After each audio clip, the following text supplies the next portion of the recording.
here at home. Okay, make sure that you know that term, home front. What we're going to do today is we're going to look at mobilizing for war. We're going to look at what America did to get ready for war. I want you guys to keep in mind that we were preparing for war before we even got involved. Okay, yes. The civilian population during times of war. So our country was mobilizing for war before we declared war. We were neutral. We wanted to stay out of it. But the government did have some things in place to get us prepared. Okay, and that's what we're doing today is we're looking at how we prepared. We'll look at society. We'll look at things that went on during the war. We'll spend some time looking at propaganda. We'll spend some time looking at the limits of civil liberties during the war. But today, we're just looking at how we got ready for war. So the first thing we had to do is we had to build a military. Okay, we had to build a military in order to go to war. And how we'll do that is we'll have a draft. So when we declared war in April of 1917, our military was only made up of 200,000 men. By the end, we had a military of 3.7 million. That's not an easy thing to do, to gather up that many fighters. So how did we do it? Congress passed the Selective Service Act, and this was the draft. Conscription means draft, okay? And so the Selective Service Act said that all men between the ages of 18 to 45 had to register. And when they registered, then their name could be drawn up. Their name could be chosen to go and serve. It didn't mean you had to serve. It just meant that your name could be pulled up. Does that make sense? Okay, so the Selective Service Act is still in place to this day. When you turn 18, you have to sign up for selective service. Everyone? Just guys. Okay? Now, there has been debate in recent years on whether or not women should have to sign up for the selective service. Take care of it. Yeah. That's the argument. And there's good arguments on both sides. Okay, hang on. I'll give you time to talk about this, but hang on a second. That'd be a good debate. It would be a great debate. And we will kind of discuss it a little bit more here in just a second, but let's move forward first. Okay, so it does not mean that you have to serve. It just means that your name is there. Okay? So if there's ever a draft put in place, they can call you up. Now, we've only had a draft 4 times. We had one during the Civil War, World War I, World War II, and Vietnam. We haven't had a draft since then. We have an all-volunteer army now. Now, going back to the Selective Service Act, my brother is severely handicapped, and my parents still had to sign him up for selective service. And if you're a guy and you don't sign up for selective service, then you can't get a job, you can't get student loans or scholarships or any of that. You have to register for it. Doesn't mean you have to serve. If a draft is put in place, they can call you up and you can be a conscientious objector, which we'll talk about later on in the week. You can, you can get a deferment by going to college. There's all kinds of ways that you won't have to serve, but your name has to be there. Does that make sense? Okay, and that's how it happened with World War I. And with World War I, some people refused to go. Some people don't serve, but we're going to look and see what happened to those people later on in the week. Okay, wartime economy. So the second thing that we've got to have people. The second thing we have to do is we have to pay for the war. Wars are extremely expensive. And we paid for the war 2 ways. One, we sold Liberty bonds. And 2, we increased the federal income tax.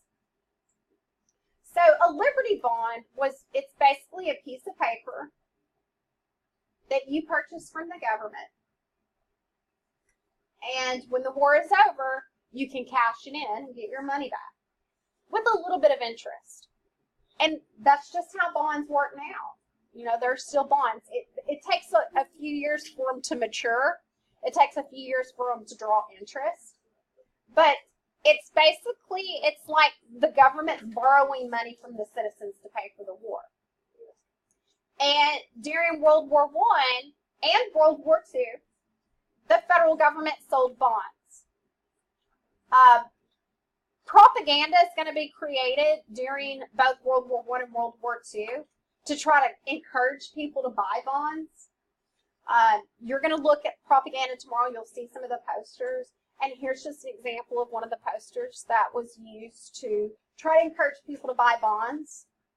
And if any of you guys have ever seen Captain America during World War II, you know, that was one of the things that they had him do was go around the country and try to convince people to buy war bonds. Another thing they're going to do is they're going to increase the federal income tax. Guys, we didn't have a federal income tax in our country until 1916. Okay, until 1916. And the whole reasoning behind it was in order to try to get money to pay for the war. Okay, questions or comments? We're going to look later on at the effects that this war had on the economy because most of the things that were being made here in the United States. So we're making most of the weapons, we're making uniforms, we're making things for the other allies. Okay, so we're making weapons not just for ourselves, but for the militaries of our allies too. So, and we've got men who are away serving. So we've got to make sure that we're producing a lot of goods, that there aren't any strikes, that labor is working really hard. Some of the propaganda that's produced is going to try to encourage people to work. During World War I, there's going to be a lot of new government agencies created. And one of those is going to be the War Labor Board. And what the War Labor Board did is it wanted to make sure that workers did not strike. They outlawed strikes, but at the same time, they made businesses promise to pay their workers a living wage. Okay, does this make sense? Yeah, I can wait. A lot of the propaganda that's produced, it's going to say things like labor will win the war. And you see all of this again during World War II. When we get to World War II's home front next semester, think of World War II as World War I on steroids as far as the home front goes.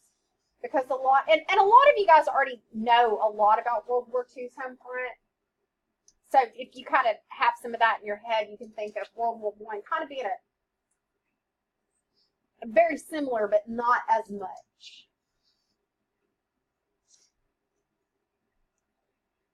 Okay, another thing we've got to do is we've got to influence people to support the war. And in order to get people to support the war, we are going to create the Committee for Public Information. And that was created by a man named George Creel. What it did was it tried to encourage people, one, to support the war effort, but to also enlist, to ration. We'll talk about rationing in a second. And to buy bonds.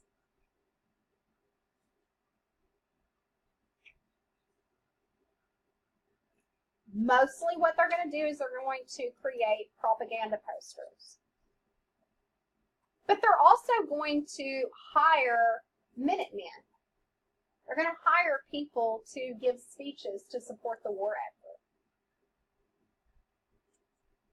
They just hire citizens to go around and give speeches supporting the war. You guys remember any of these things that we've talked about so far in your reading for your homework? Yeah. Okay, good. Yeah, exactly.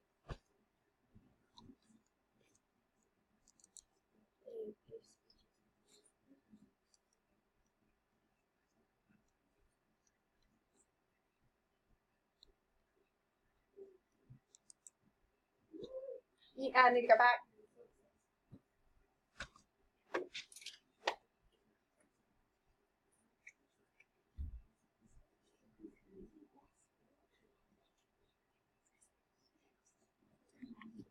Okay, another thing that happens along the home front during World War I is Americans will ration supplies. During World War II, rationing was forced by law. During World War I, it was all voluntary. So during World War I, the federal government creates the American Food Administration. That was headed up by Herbert Hoover, who will later be president. And they just encouraged people to ration. They encouraged people to ration things like meat and sugar and wheat. One, we wanted to make sure that we had plenty of food for the soldiers. We were also supplying food to the soldiers of our allies, and to some of the civilians as well. Because, like, for example, in France, they couldn't grow food because their land was a battlefield. And there were people starving in Europe. And it's really hard to win a war when you've got people starving at home. So we wanted to make sure that there was plenty of food. So Americans voluntarily ration. But the American Food Administration would encourage people to do that. We encouraged meatless Mondays, wheatless Wednesdays. We encouraged Americans to grow victory gardens. So just grow little gardens in their backyard. We also encouraged people to can.